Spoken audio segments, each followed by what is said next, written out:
بسم الله الرحمن الرحيم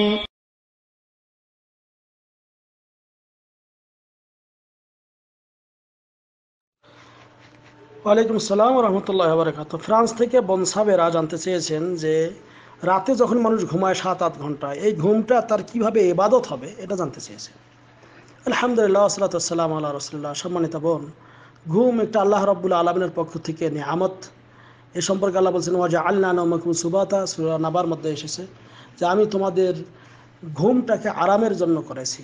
আপনার এরকম করে অনেক আয়াত আরও এসেছে। যেমন এক আয়াতে আল্লাহ বলছেন, আমিন আয়াতিহি, আল্লাহর একটা নিদর্শন হলো মানামুকুম বিল্লাইল ওয়ান নাহার, দিন এবং রাতে তোমাদের ঘুম নিয়ে আসেন।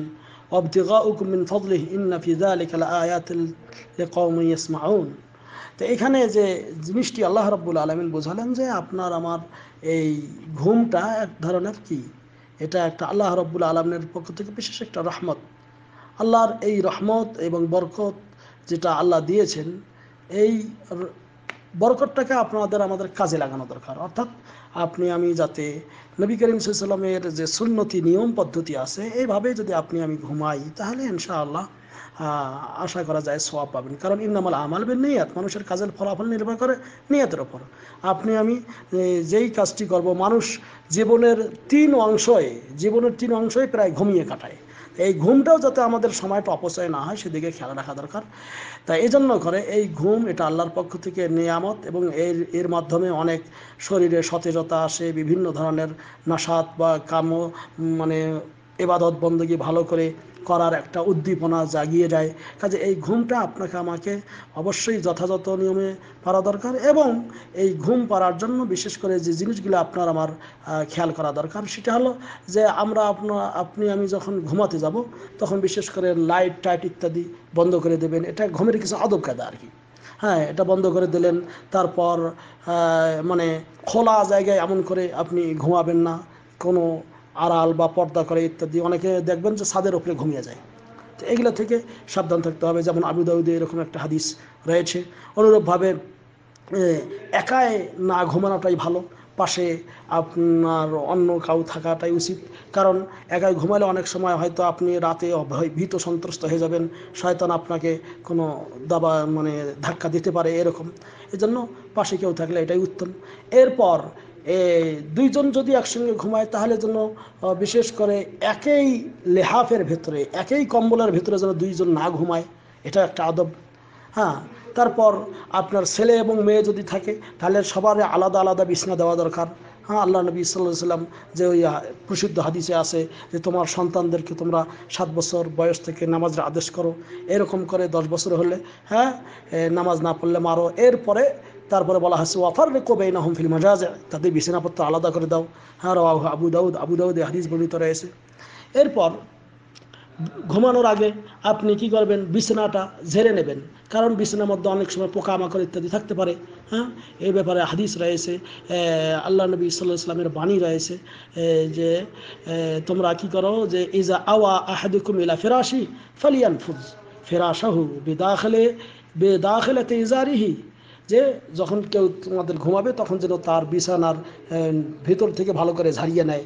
কারণ এর মাধ্যমে যে কোনো যদি ফাইন্নাহু লা ইয়াদরি মা খালফা, কারণ সে জানে না যে এর পিছনে কি রয়েছে। কাজেই আপনার এই বিছনাপত্র ঝেড়ে নেবেন। এরপরে আপনি যখন ঘুমাতে যাবেন, ঘুমাতে গেলে আপনার ইশারা নামাজের পর তাড়াতাড়ি করে ঘুমানোর চেষ্টা করবেন। কারণ অনেক সময় ইশারা নামাজের পর অনেকে অনেক গল্প করে, আবার ফজরে উঠতে পারে না। এজন্য ইশারা নামাজের পর তাড়াতাড়ি ঘুমিয়ে যাবেন। আর ফজরের আগে আগে ওঠার চেষ্টা করবেন। এবং ঘুমানোর আগে অবশ্যই আপনি যদি রাত্রে উঠতে না পারেন, তাহলে কমপক্ষে তাহাজ্জুদের নামাজ পড়তে না পারলে আপনি এই বেতের নামাজটা কমপক্ষে পড়ে তারপরে ঘুমাবেন। আল্লাহ নবী সাল্লাল্লাহু আলাইহি ওয়াসাল্লাম এটা পদ্ধতি শিক্ষা দিয়েছেন। এরপরে ঘুমানোর সময় বিশেষ করে আপনি এই চেষ্টা করবেন যে উজু অবস্থায় ঘুমানোর। কারণ হাদিসে এসেছে যে ইজা আতাইতা মারজাআকা ফাতাওয়াদ্দা উযুআকা লিসসালাহ, তুমি যখন তোমার বিছানায় যাবে, তখন এই বিছানা গ্রহণ করার সময় তোমার নামাজের মতো উজু করো। নামাজের মতো উজু করে আপনি সুন্দর করে পবিত্র অবস্থায় ঘুমিয়ে গেলেন। কারণ এই অবস্থায় যদি ঘুমান, আর যদি আল্লাহ না করুক এটা এক ধরনের মরণ, এই অবস্থায় মৃত্যু হলে এটা হুসনুল খাতেমা হবে, ভালো হবে। হ্যাঁ, এবং ইনশাআল্লাহ এটাও আপনার ভালো নিয়তের মধ্যে অন্তর্ভুক্ত হয়ে যাবে। এরপর আপনি ঘুমানোর সময় অনেকে পেটের ওপর ঘুমায়, পেটের উপর ঘুমানে না, ডাইন কাত হয়ে ঘুমাবেন।